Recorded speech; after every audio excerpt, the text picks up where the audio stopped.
Every year, we induct 6 Full Sail graduates into our Hall of Fame. Wow, I feel the love. If any of you students reach this point, it's going to kind of hit you like a brick wall, and you're like, how did I get here? Friends, families, and mentors come together to honor these extraordinary individuals as they reach this milestone. These are alumni who have graduated 10 or more years ago and have made noteworthy contributions to their industries. This is the coolest club of people I didn't even know I was working towards trying to get into. I'm really happy for you because as kids, we always wanted this. I love working with you. I look forward to the next picture with you. Congratulations, Mark. You're in my Hall of Fame and my heart. Peace and love. Dave is an absolute genius at this, and I've loved the times that we've worked together. Dylan's like, he's part of my creative family. One of the best engineers I've ever worked with. Luckily, I only worked with one engineer. But most importantly, Hall of Fame members are recognized for what they give back to the Full Sail community. I just want to help. I really just want to share a little bit of passion, a little bit of inspiration, a little bit of insight maybe as to what you will experience out in the world and how maybe that might be integrated into the project that you have right in front of you. I'm excited that 14 years from now, give or take a little bit, I'm going to be sitting right there where this young man is sitting there. This gentleman right here, I'm going to be sitting right there. And you're going to be right here. Today, it's bigger than ever. Hall of Fame has evolved into a week-long celebration for our students, with events like educational panels, career expos, and live entertainment. It's an opportunity to network, learn, create, and celebrate. We do this not only to honor our graduates past, present, and future, but to inspire our current students and connect them with mentors who are shaping entertainment and pop culture for the world.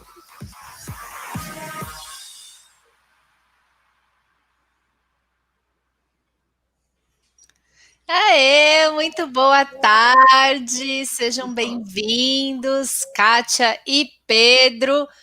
Feliz ano novo para vocês. Essa é a primeira live, a Kátia está inaugurando a primeira live do ano de Music and Recording que a gente faz com Peter Zimmer, que é o codinome do Pedro. Deu uma retocada na calopsita, né, Pedro? Sempre necessário, sempre necessário. Isso, tá bom, tá bonito. Sejam muito bem-vindos. Obrigada, Pedro, por estar aqui com a gente de novo e muito obrigada, Kátia, por estar disposta a compartilhar um pouco da tua jornada profissional. Obrigada a vocês pelo convite, um prazer. Prazer é nosso. Kátia, queria que você começasse contando um pouco da tua escolha de carreira, né? Que você contasse geograficamente onde você está e com o que você trabalha, por favor. No momento, estou em São Paulo, capital. Trabalho com engenharia de áudio, sou técnica de áudio, técnica de mixagem. Existem algumas teorias sobre como chamar a profissão, engenheira de áudio, engenheira de mixagem, masterização, gravação. Daí trabalho com música, trabalho com cinema, audiobook.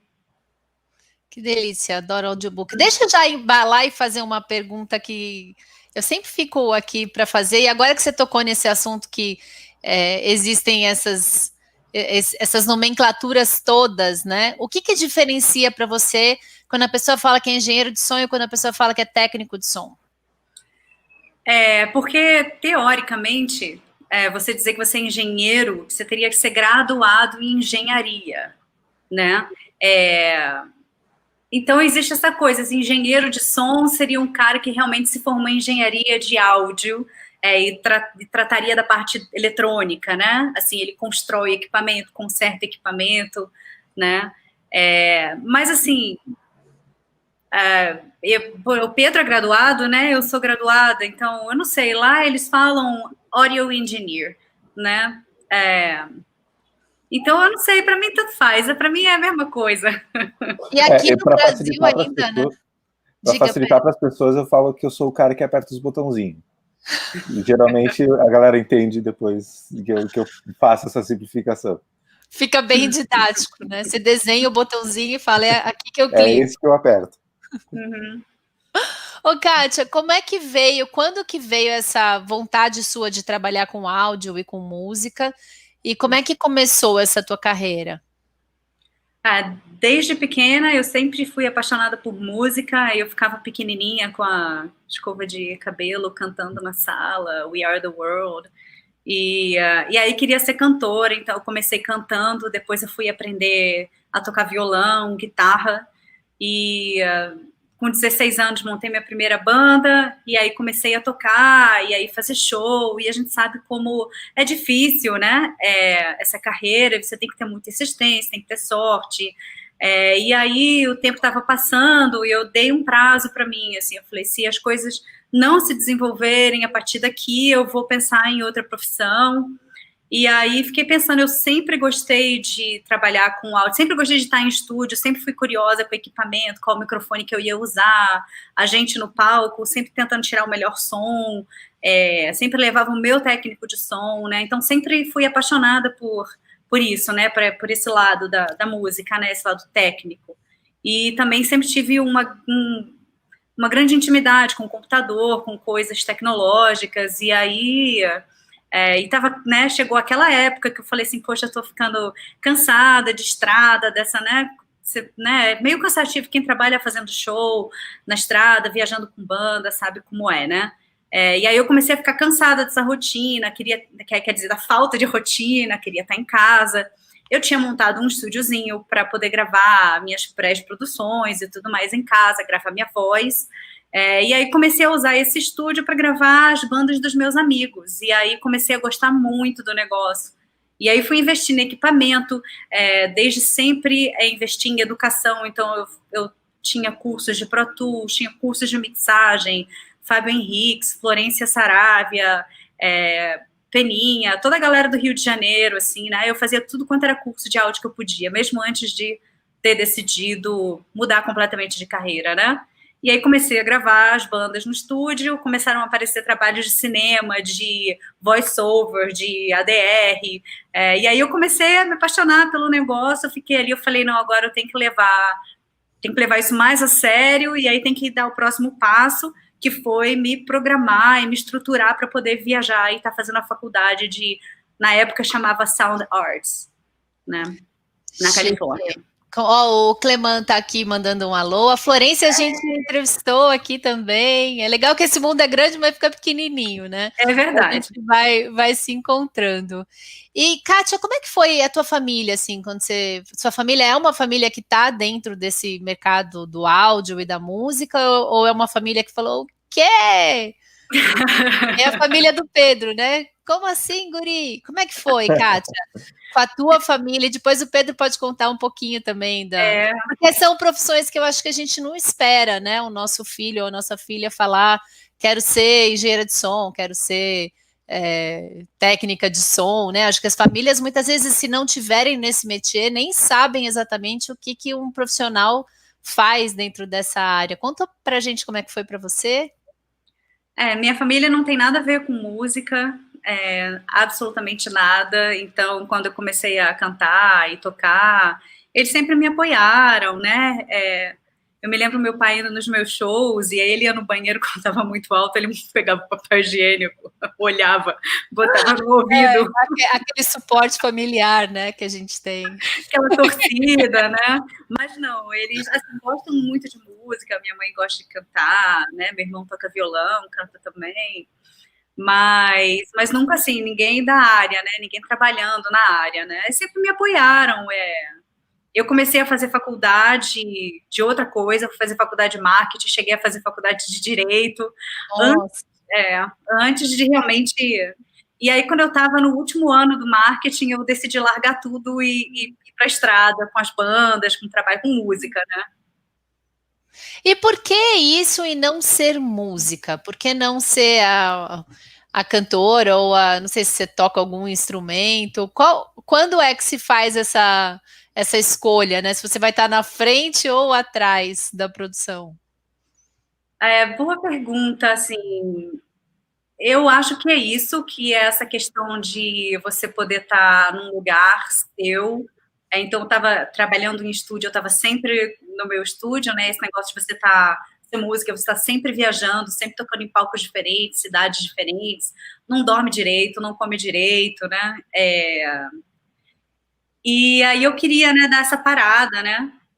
E aí eu percebi que eu acabava tendo um prazer tão grande, se não maior, em estar trabalhando com as músicas dos outros, né, do que com a minha, assim, eu percebi que a gama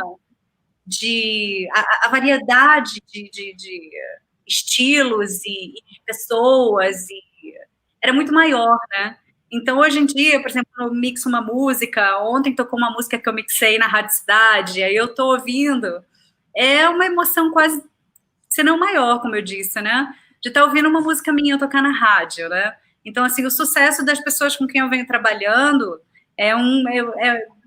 eu absorvo, sabe? Eu acho lindo isso. E poder ajudar, né, todo mundo a achar o som, né, que buscava, assim. Eu sempre ficava muito contente quando eu ia, né, para o estúdio e encontrava, né, que conseguia um disco com o som que eu queria, conseguia o efeito que eu queria, o som de voz que eu queria, né? E hoje em dia eu penso que eu posso ajudar tanta gente a encontrar isso, né? Assim. Perfeito, muito legal. Eu aprendi isso com a Full Sail, né? Porque depois que eu comecei a trabalhar com os meninos e ver o trabalho do Pedro, o trabalho dos graduados lá a gente divide em Show Production, Recording Arts e Music Production. E daí eu fui tive que aprender o que se faz em cada um desses programas e conhecendo e vendo o trabalho deles. E é muito... Hoje eu sei a importância e hoje até o ouvido, né, muda, assim, quando você já sabe o que procurar, né, quando você vê um show feito ao vivo, que você fala, nossa, adoro essa cantora, mas hoje tá estranho, você não tá estranho, porque hoje tá faltando alguém bom ali coordenando a mesa, né, que meio tirou o véu, assim, para mim, foi, e eu acho... É o que eu digo, que a Full Sail estragou o som ao vivo para mim, que toda vez que eu vou em show eu fico, tá massa, mas podia ter um compressorzinho a mais ali nessa cadeia. Mas, Kátia, uma coisa que... Desculpa te interromper, Carol, mas eu quero fazer uma pergunta para a Kátia do que ela comentou sobre ajudar os artistas a encontrar o som. Porque como tu, eu também comecei como músico quando era adolescente e também tocava em banda, e eu descobri que eu queria ser produtor porque eu estava gostando mais da parte de passar o som da banda do que efetivamente tocar depois que a gente terminou de passar o som. E aí na parte de produção, na parte de gravação e tal. E essa parte de ajuda, depois, que é um pouquinho mais à frente, né? A gente primeiro aprende a usar os nossos equipamentos, aprende a usar o Pro Tools, aprende a usar os consoles, os compressores, equalizadores e tudo que a gente tem, para depois a gente poder ir um pouquinho além e entrar nessa parte um pouco mais artística, que é ajudar o cara, o artista, a encontrar o som dele. Mas antes da gente encontrar o som do artista, a gente precisa ter muito certo o que a gente pode fazer, qual que é o nosso som, né? Quais são as nossas referências. Eu queria pedir para ti, quais são as tuas referências, qual é o teu som, da onde que tu tira as tuas ideias, como que é o teu pensamento criativo na hora de encontrar o som de alguém? Depende do projeto, né? Mas assim, vamos supor, eu sempre converso com a banda antes de começar qualquer trabalho de mixagem ou gravação, né? Eu sempre converso com a banda para saber o que é que eles estão buscando, né? Peço referências para eles, porque aí nessas referências a gente já sabe se o cara gosta de uma, né, tipo assim, de uma mixagem que a batera tá na frente, e assim, né, é pesada, se o cara gosta de guitarras com delays e né, reverbs, às vezes não adianta muito, porque às vezes o som não tem a ver, né, dessa falta mesmo de entendimento, né, da galera, assim, isso é muito raro. Me parece que hoje em dia as pessoas estão muito mais conscientes disso, né, então eu sempre começo ouvindo uma referência, né, e assim, eu tinha um hábito que era, assim, antes de começar a mixar, eu sempre ouvia umas músicas, assim, eu adoro, depende do estilo, né, claro, assim, mas eu sempre pegava, assim, vamos supor, uma banda pesadona que eu trabalhei, e eles curtiam pra caramba Mastodon. Então, eu ficava ouvindo o Mastodon um monte, assim. E aí pegava do mesmo estilo, ouvia. E aí eu ficava tendo ideias, né? Assim, né? Então, isso servia, assim, para mim. Assim, eu busco muita influência nas mixagens de trabalhos de outros mixadores, o Chad Blake, o Chris Lord-Alge, né? Tom Elmerish, que inclusive mixa numa mesa igual, né, que eu tenho, e ele fez o Bowie, ele fez, agora estou me esquecendo qual foi a outra, Amy Winehouse, né? Só, né, esses nominhos. É uma galera que é nova, tá surgindo aí, tá crescendo bem. Kátia, eu tô vendo teu site, e que site massa! Vou compartilhar, posso compartilhar aqui? Obrigada, claro. Vou deixar ele aqui do ladinho, a gente do ladinho. Olha que site legal! Não estou me lembrando de ter visto um site assim de um profissional de áudio tão organizado, assim, tá muito bonito e dá para ver bastante coisa do meu trabalho. Eu vou colocar. Então, Pedro Zimmer, quem sabe? Preciso fazer um site. Pois é, eu tava um tempão querendo fazer e agora na pandemia nesse final de ano, acabei tendo um tempinho, né? E aí consegui botar tudo em ordem, né?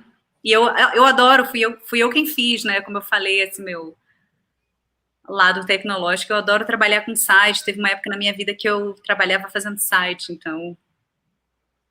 Olha que lindo! Dá para, muito, muito bem montado, porque geralmente quando tem, eles são super áridos, né? É um monte de texto, fotografia, um monte de texto, não tem essa coisa artística, né? Do visual, e o visual do teu tá muito legal. Olha, obrigada. Que lindo, lindo. Recomendo, hein, Pedro? Dá uma estudada aqui. Então, o pessoal, quando entrava, quando eu tinha site, eles entravam no meu site e sabiam que eu trabalhava com áudio, porque se fosse design que eu trabalhasse, eu estaria falido. Gente, era um negócio assim, completamente. Eu não consigo desenhar para salvar minha vida. Mas. Pedro, eu posso fazer uma pergunta para você? Qual foi o curso que você fez? Foi na Full Sail, né? Foi. Qual foi a sua formação? O bacharelado em Music Production.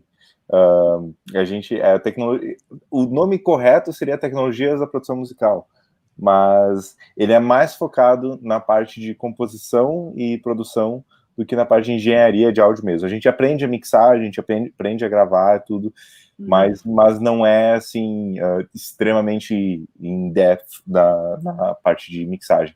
Quem quer aprender isso na Full Sail tem o programa Recording Arts, né, que é mais focado nisso. Já o Music Production, a gente aprende produção de música para mídia. Então, o que eu faço hoje bastante é a produção de trilha sonora para podcasts, trilha sonora para comercial, esse tipo de coisa, trilha sonora para cinema. A gente aprende esse tipo de composição, assim, basicamente. E produção de artistas também, né? Pegar o artista cru e transformar ele numa coisa comercial, pronta para ser vendida. Entendi. E posso perguntar que plataforma que você trabalha? Olha, eu trabalho bastante no Pro Tools, porque Pro Tools é Pro Tools, né? Mas, principalmente gravação, mixagem e tal, mas ultimamente estou usando bastante o Logic, porque muitos clientes meus acabam tendo Mac e gravam no Logic, daí querem ver a sessão, querem estar junto e tal. Aí eu acabo usando bastante o Logic também. Entendi. Tu usa só Pro Tools? Pro Tools eu uso desde o 7, né? Então estou muito acostumada. Desde a época que ele era fechadinho de design. Vamos mudar de assunto? Eu nem vou falar disso, porque acho que eu estou ganhando de vocês aqui de idade. Faça a pergunta, Pedro, porque eu achei no site a parte que ela fala da bendita mesa, que essas lives elas são para contar da trajetória das pessoas, mas hoje a gente vai contar da trajetória da mesa. É que essa mesa, Carol, tu não faz ideia. Bom, é a Nive VR Legends, né, Kátia? Isso. Bom, eu sou apaixonado por essa mesa, porque é linda, o som é maravilhoso, e eu pessoalmente tenho uma história muito, muito legal, que eu gosto muito dessa mesa, porque eu tive a oportunidade de gravar uma banda de jazz nessa mesa, e foi a primeira vez que eu vi músicos de jazz, mas assim, músico mesmo, fazendo um negócio assim, e para mim foi uma das melhores experiências da minha vida. Mas, Kátia, eu queria te perguntar por que a Nive VR, porque se a gente for ver, existem muitas outras mesas que podem até ter um valor mais acessível, que são também mesas ótimas, tipo uma SSL G4000 Plus, ou, enfim, várias outras mesas. Por que a Nive VR Legend? Bom, ela estava na minha faculdade, né? Então a gente tinha uma SSL 6000, uma 9000 com 70 e poucos canais e a Nive. Então, quando a gente começou a gravar, o meu sonho era sempre foi trabalhar com SSL. Meu sonho era poder ir para lá e, quando voltar para o Brasil, trazer uma SSL para mim, porque uma das minhas maiores referências é o CLA, né, o Chris Lord-Alge. Ele trabalha com uma SSL 4000. E o Tom Lord, que é o irmão dele, também tem uma SSL. Enfim, e aí comecei as gravações, comecei as mixagens lá no estúdio. Quando a gente começou a trabalhar com essa mesa, eu fiquei simplesmente encantada. Assim, eu sou, assim, se eu tiver que escolher um estilo, né, que eu tenho mais intimidade, seria o rock, né? Então, assim, essa música pro rock, principalmente, é sensacional. O que ela faz com a batera, o som, para mixar, eu acho animal. Então, fiquei apaixonada por ela. E aí, a minha faculdade decidiu jogar ela fora. Nossa. Ela falou assim, não, essa mesa é muito velha. O que aconteceu lá? Os donos da minha faculdade eram 2 engenheiros de áudio fantásticos, né? E eles é que montaram a faculdade e tudo mais. E aí, a faculdade foi vendida, e aí, se eu não me engano, foi o que me disseram, né? A administração nova da faculdade não tinha muita intimidade com esses equipamentos antigos. Para eles, era uma coisa muito custosa manter a mesa, consertar a mesa, né? Eles queriam coisas práticas do dia a dia, coisa que você botasse lá e estava sempre funcionando, né? Então, eles decidiram trocar essa mesa, não quiseram consertar as coisas que tinham nela, que eram poucas, assim, não era muita coisa, né? Decidiram trocar e botar uma nova, eu acho que foi a Avid S6. E aí, eles que tentaram primeiro vender a mesa, e a mesa não vendia, e aí chamaram um técnico e deram uma mesa de graça para ele. Olha, fica com a mesa para você, contanto você venha, desmonte tudo e leve embora. E aí foi essa oportunidade. Nesse dia, o meu professor sabia que eu era apaixonada por essa mesa, aquela que passa assim pelo vidro, encosta no vidro, fica olhando a mesa, aquela mesa azul, quando a sala tá fechada. Cai aquela lágrima, assim. Eu não acredito. E aí, então, você já sabe, né? Aí o meu professor falou, olha, o técnico veio aí tirar a mesa, se você quiser, conversa com ele. Daí eu conversei com ele, ele falou, olha, Kátia, eu vou consertar, eu vou vender, só vou cobrar o preço do reparo. Eu paguei nessa mesa, a mesa mais barata que você pode imaginar, se você pensar numa mesa. E eu estava com outras mesas, né, engatilhadas, digamos assim, que eram 3 vezes mais caras que essa mesa. Né? Então, ele consertou. A minha sorte é que eu ainda tinha alguns anos lá para terminar de estudar, e ele demorou 1 ano e meio consertando os detalhes, montou a mesa na garagem dele. Volta e meia eu ia lá olhar, ele me mostrar. 1 ano e meio. A sorte da história toda é que ele tem uma mesa igualzinha a essa, que tá meio toda quebrada, não tá funcionando a automação, o painel principal tá ruim. Então, o que ele fez praticamente foi pegar o que estava ruim dessa mesa, substituir com as coisas que ele tinha da mesa dele. Então, assim, nunca eu acho que na história ia acontecer uma situação dessa, de uma oportunidade de um cara poder montar uma mesa com praticamente uma outra de sub, né? Para peças e tudo mais, né? Era para ser tua essa mesa. Nossa. Não, mas vamos falar, a paciência desse tempo todo para consertar. E depois conta como é que foi para trazer. Essa mesa tá no estúdio, como é que se chama? Estúdio 185, 185? Estúdio 185, aqui na Zona Oeste de São Paulo. E a gente montou, e 3 semanas depois começamos a pandemia. Afe Maria! Mas ela tá lá, tá toda bonitinha. Eu visitei ela outro dia, depois de 9 meses. Foi uma saga, né? Uma pessoa da sua família mesmo. Você foi lá visitar. Pois é. Ai, meu Deus. Não, mas achei sensacional a história. Acho que é uma coisa de... Sabe que no estúdio que eu trabalhava, que era o Sound Kitchen lá em Nashville, ele também é um estúdio muito antigo. E ele tinha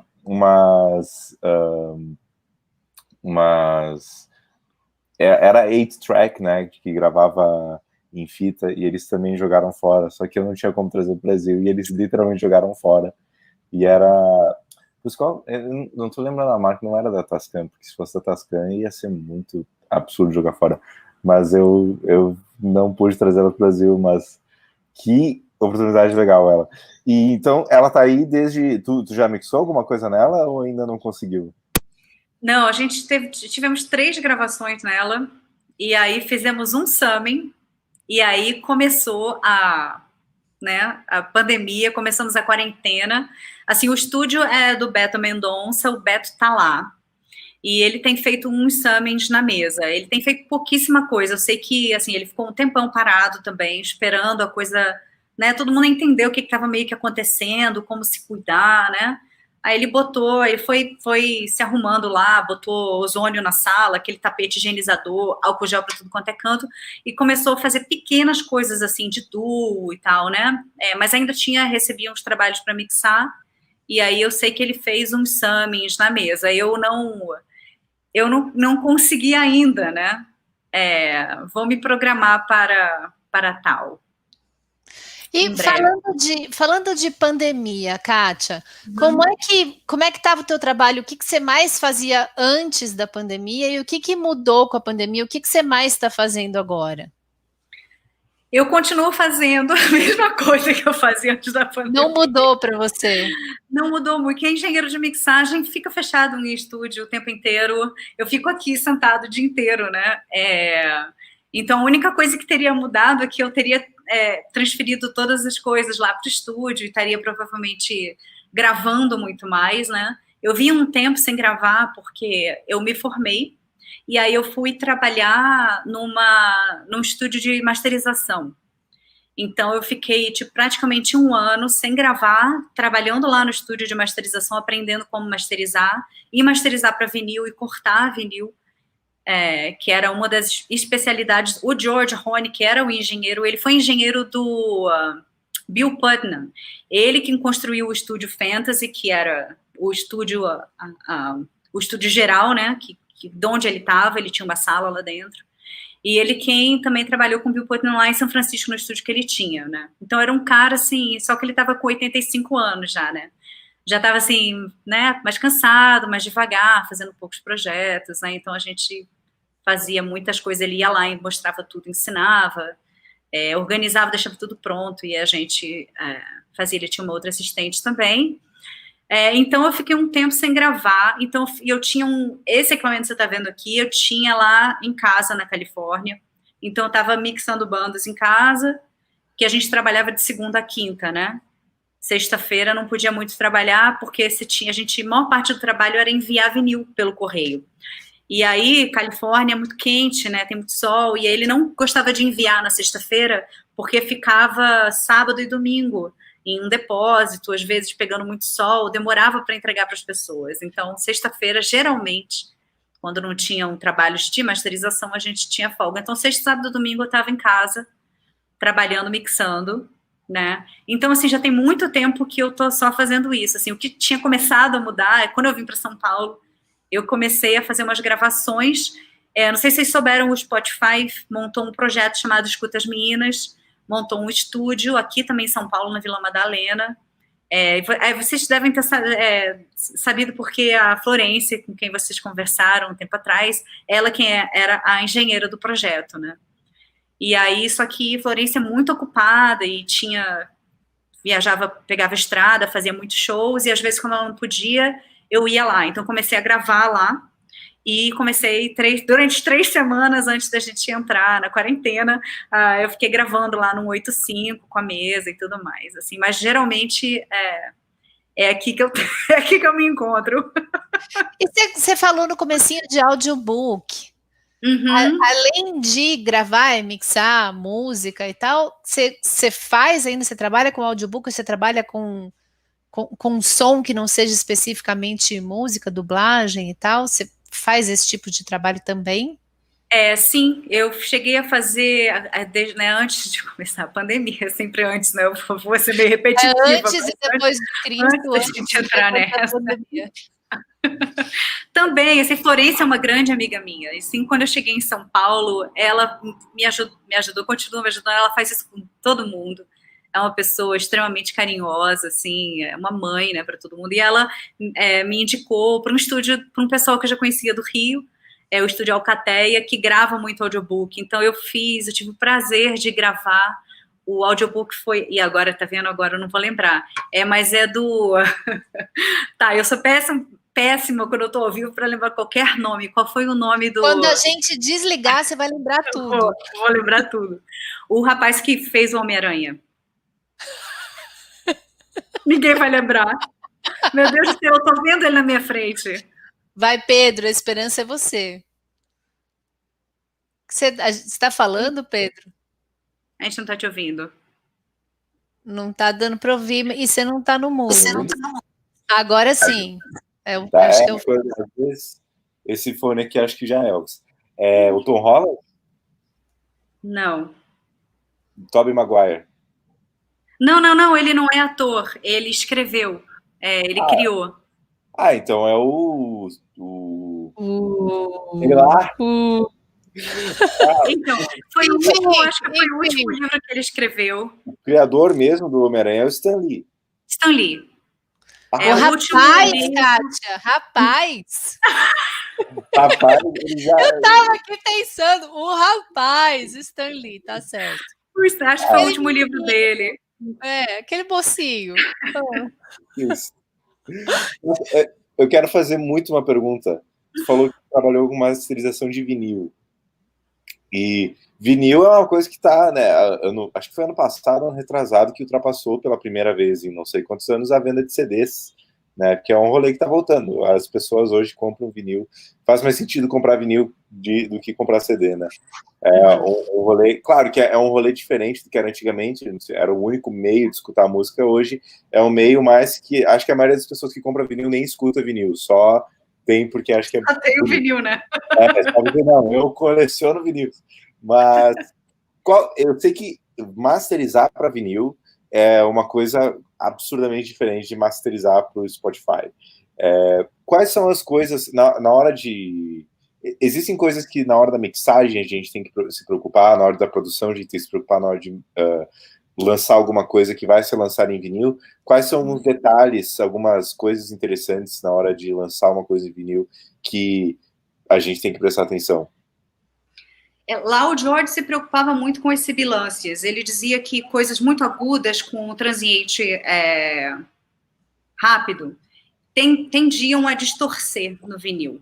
Então, ele sempre atentava para isso, de sibilância na voz, ataque de prato, algum instrumento que viesse solando, assim, alto, ele sempre cuidava. Então, mesmo que ele recebesse um material que não era para ele masterizar, mas só era para ele prensar, ele sempre masterizava. Então, por exemplo, ele tinha um diéser eu até tirei uma foto para não esquecer qual era a frequência, mas 5.000 e pouco, ele tinha um diéser, um analógico, no caminho para o corte, né?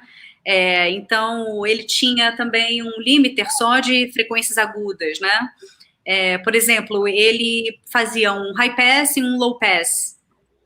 Eu me lembro disso. E na mesa, ele tinha uma mesa da Sphere. E na mesa, você podia deixar mono a partir de tal frequência. Então, tinha lá 70, 150 e 300, né? Então, por causa do corte mesmo da agulha, né? Como o vinil, o material, lida com o grave, né? Então, dependendo do material, ele escolhia, ele deixava geralmente fixo em 150.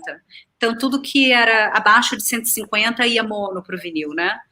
Então ele tinha esses cuidados. Eu me lembro que uma vez a gente teve um problema lá, tinha uma moça que tocava flauta, e ela sempre gravava no Fantasy e levava para o George masterizar e fazer a masterização para o vinil corte.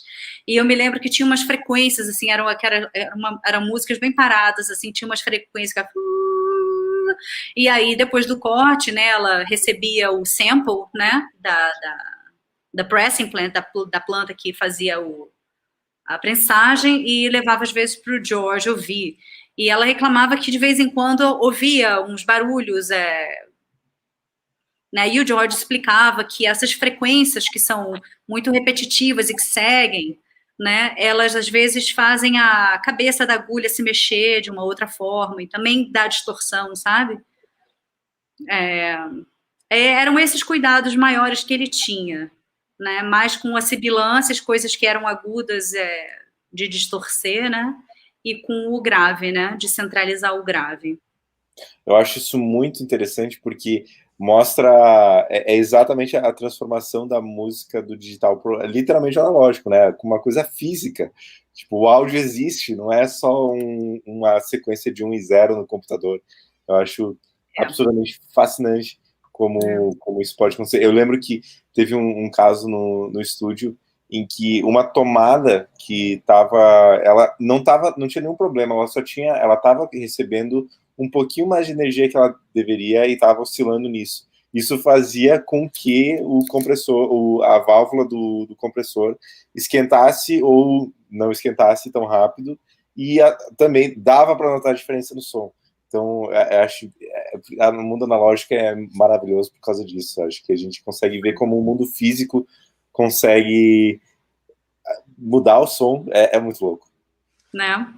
Quando eu cheguei aqui, eu me lembro que as pessoas perguntavam, é natural, você deve ter passado pela mesma coisa, porque a gente fica, às vezes, aqui sem ter ideia de como é o mercado lá fora, né? Então, o que é que o pessoal faz lá de tão especial, que fica assim tão melhor, né? Primeiro eu explicava, olha, não é tudo que fica tão bom assim, porque quando chega aqui, né, você tá ouvindo Foo Fighters, você tá ouvindo, né?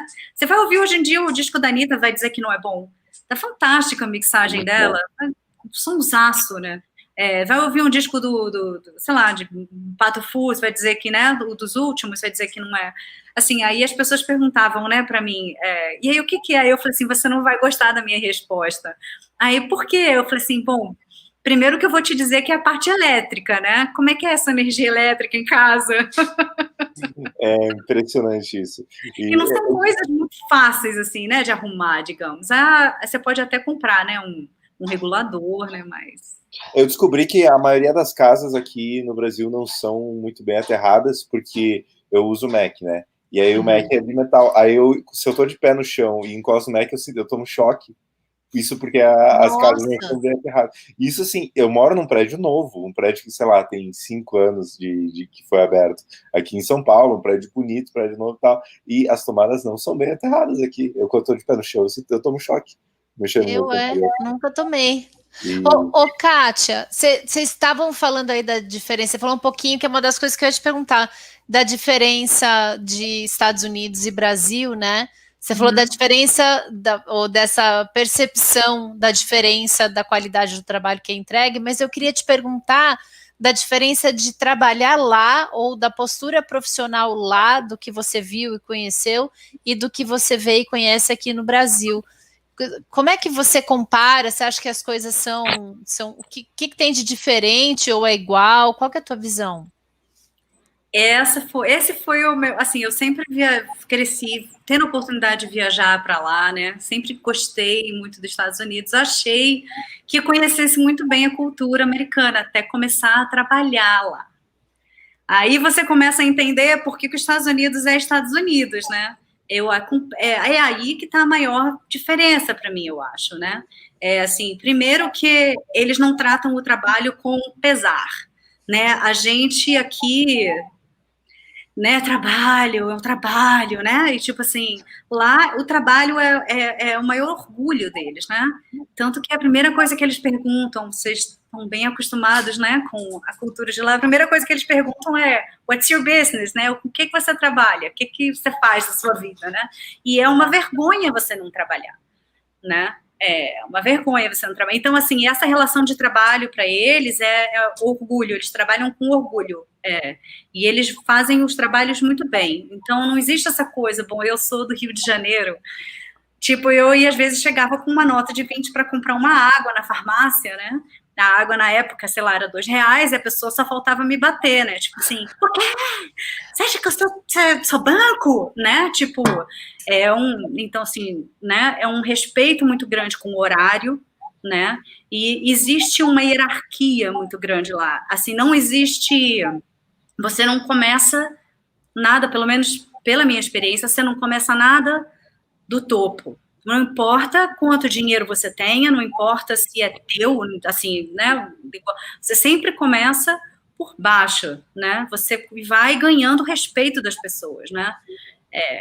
Então, a confiança e o respeito lá é muito valorizado. Né? Então, saber que você vai... Eles vão te dar a chave, assim, no primeiro dia, vou fazer uma entrevista. Eu tive alguns trabalhos lá, eu trabalhei num centro de artes, e eu fazia tudo que era som para eles, eu fazia a gravação dos alunos, era um centro gratuito, né? Numa área mais carente, lá da Califórnia, São Francisco. Então, eles davam para os alunos as gravações, eles faziam peças de teatro, eu fazia peças, né, de música, shows. E no primeiro dia que eu saí da entrevista, ele me deu o código. Vocês não têm ideia, era um centro enorme.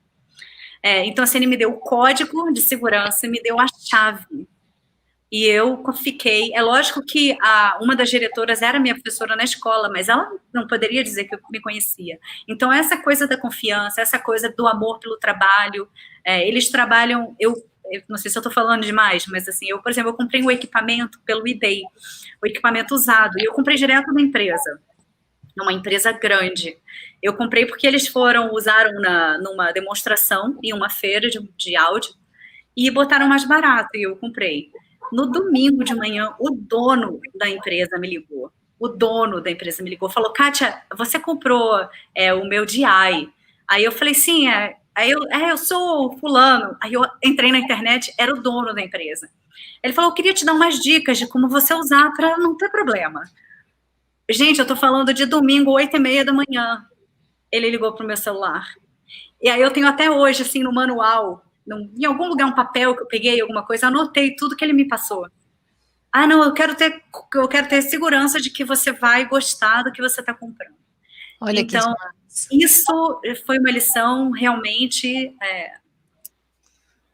eu acho que essa postura, né, Kátia? Acho que só quem trabalha numa empresa que tem contato direto com o americano, ou eu faço um mestrado na Full Sail, né? Então eu tô tendo essa mesma visão como aluna também, porque eu sempre tive a visão de trabalhar junto, mas eu não tinha essa coisa da hierarquia, né? Que aqui você fala com os alunos de escola fundamental, falam com o professor ali de igual para igual, e imagina, né? O professor é o mestre, eles têm que ter um super respeito, um cuidado para falar, um profissionalismo, uma formalidade, e no trabalho eu vejo muito isso, mas eu acho que tudo que você falou, assim, concordo em gênero, número e grau, e uma coisa que me chama sempre muita atenção é como eles são estimulados a serem empreendedores desde cedo, né? As crianças vão ser babá, ganham dinheiro para cortar grama,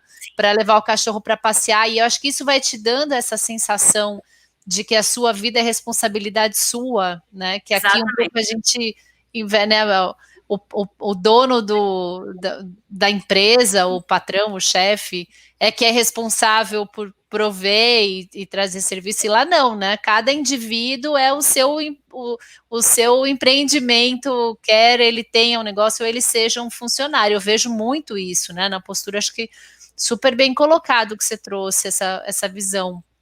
Uhum. E você voltou, a gente está quase no finalzinho já, tem mais um minutinho só, eu tenho um monte de coisa ainda para a gente falar. Você voltou por quê, Kátia, para o Brasil?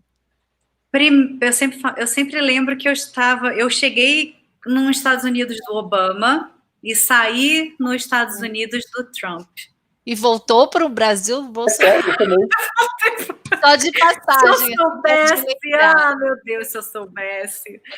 Porque a gente estava longe muito tempo, as pessoas avisando, e eu não acreditava que era tão ruim assim. Mas é impressionante como a gente está longe, a gente esquece o quão terrível.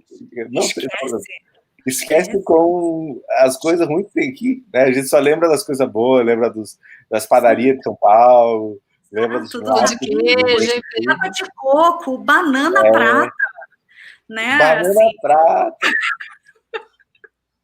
Erva mate, hein? Guaraná. Guaraná eu até tinha, que do lado da minha faculdade, em Berkeley, tinha um bar de um brasileiro. E aí lá tinha $10 a latinha. Mas...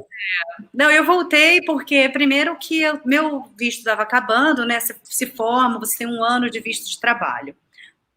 Eu até tive a oportunidade de estender meu visto, foi feito esse convite. Mas eu já tinha, tudo tem que ser, nessa situação, tudo tem que ser com muita antecedência, vocês sabem, tipo, então eu fui preparada para voltar, né, que eu fui quando eu saí do Brasil, o Brasil estava com a Dilma, né, assim, então, assim, eu fui com um Brasil melhor, críticas a pessoas podem não concordar, mas assim, no meu ver, eu saí de um Brasil e voltei para outro Brasil, né, então quando eu saí daqui, a minha intenção era voltar, eu falei, poxa, as coisas estão melhorando aqui no país, estavam melhorando mesmo, ao meu ver, independente de qualquer posicionamento, e aí eu me preparei para voltar no final desses 4 anos, né? Então, quando eu comecei a trabalhar lá, o plano ainda era voltar. Quando eu vi o negócio pegando fogo aqui, já era tarde demais.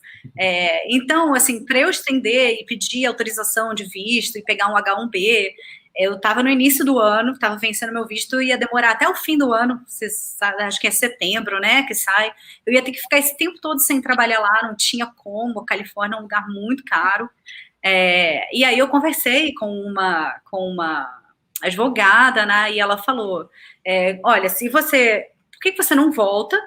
E aí, ao invés de você ficar aqui toda vez estendendo seu visto, você volta, eu tenho cidadania italiana, né, você pode, com a sua cidadania italiana, pedir um visto de trabalho aqui, né, abrir seu negócio e pedir um visto de 5 anos.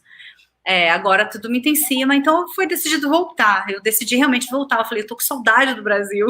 Mas dá saudade, né? Dá saudade mesmo. De raiz, né? E tem essa coisa nossa aqui, não acontece muito lá. Tem muita coisa boa. Nossos amigos, família, né? Essa coisa toda que a gente tem aqui, né, você conecta um pouco mais com as pessoas. Os americanos são um pouco mais difíceis de conectar. Eu fiz amigos lá com quem eu sou amiga até hoje, né? Mas, enfim, não é a mesma coisa, né? Eu estudei 3 anos com as 8 mesmas pessoas na minha sala e nunca fui na casa de uma delas. E elas eram grandes amigas minhas, né? Tem uma certa distância, né? Que a gente não tem. A gente fica amigo, no dia seguinte já tá família, né? Isso faz falta. Pois é, isso a gente sente muita falta. Então eu estava com, né, vontade de vir para cá e viver um pouco essa história aqui no Brasil, como é que estava, mercado, tudo mais. E aí, vim, não me arrependo, porque realmente eu tinha que vir, tinha que resolver coisas aqui, tinha que ver como é que é aqui. Tinha toda uma mesa para vir com você, Kátia. Era uma missão, gente. Pois é. Mas aí foi por isso, entendeu?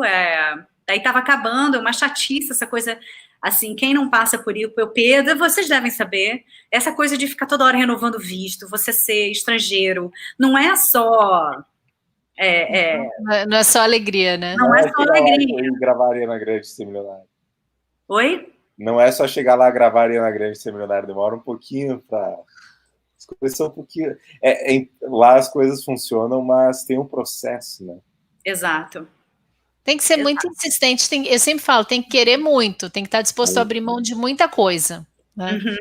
Coisas que às vezes a gente não sabe que vai fazer tanta falta e que daí quando a gente fica lá durante alguns anos, a gente percebe que talvez faça mais falta do que o benefício de poder ficar lá. Sempre a gente tem graduados que têm histórias de sucesso, assim, absurdas, né, de estar no topo serem profissionais reconhecidos, trabalham com artistas maravilhosos, mas todas as vezes que eu sempre pergunto, porque essa é uma coisa que para mim faz muita diferença, né? E eu sempre pergunto, e quem são teus amigos aqui? Quem vai na tua casa? Na casa de quem você vai? Falo, só latino. Só. Não existe, e não é intencional, né? É realmente uma coisa muito do... O próprio americano não vai na casa do americano. Não, né? não vai. Não vai. Não tem essas esses grandes encontros sociais que a gente faz, de almoçar na casa dos pais no domingo e tal. Eles não têm, né? Sempre é um núcleo familiar, é o pai, a mãe e os filhos, até os filhos terem 16 anos, depois também vão embora. Rua, né? E aí fica o casal. E aí eu acho que essa socialização, assim, pra gente acaba que no final faz falta. Faz falta mesmo. Kátia, já estouramos aqui 5 minutos do nosso tempo previsto. Acho que tem mais um monte de coisa para falar. O Pedro é dono dessas lives de segunda-feira. Quero deixar as portas abertas aqui, te agradecer muito e deixar as portas abertas para a gente retomar essa conversa e fazer outras perguntas. A gente acabou nem conseguindo falar de todo mundo com quem você já trabalhou. Eu geralmente pergunto dos perrengues, dos trabalhos, do que foi mais fácil, do que foi mais difícil. Falamos de um monte de coisa, acabamos não conseguindo falar isso. Então, queria dizer para você e para o Pedro que, se tiverem com disponibilidade da gente marcar mais uma conversa, as portas estão abertas, e agradecer muito pela presença de vocês dois aqui, por estarem compartilhando com a gente, principalmente você, Kátia, nossa convidada de hoje. Eu que agradeço a companhia de vocês, adorei, como eu falei antes, né? A engenheiro de áudio adora falar de áudio, né? Vocês foram incríveis, muito obrigada pelo convite. Pode contar comigo para quando vocês quiserem. Vamos fazer uma outra. Vou combinar com o Pedro. A gente teve Márcio Schneidman aqui, eu não consegui nem parar para falar um oi para ele. Se ele estiver aqui ainda, Márcio, feliz ano novo. O Cleman, que esteve aqui com a gente o tempo todo, o Rafaiane, que é graduado da Full Sail University também. Deu uma leve zoada com você, Pedro. Se eu fosse você, eu ligava para ele terminando essa live. O Rafa está aqui no Brasil ou está ainda lá? Rafa está aqui. Rafa fez show production e está aqui.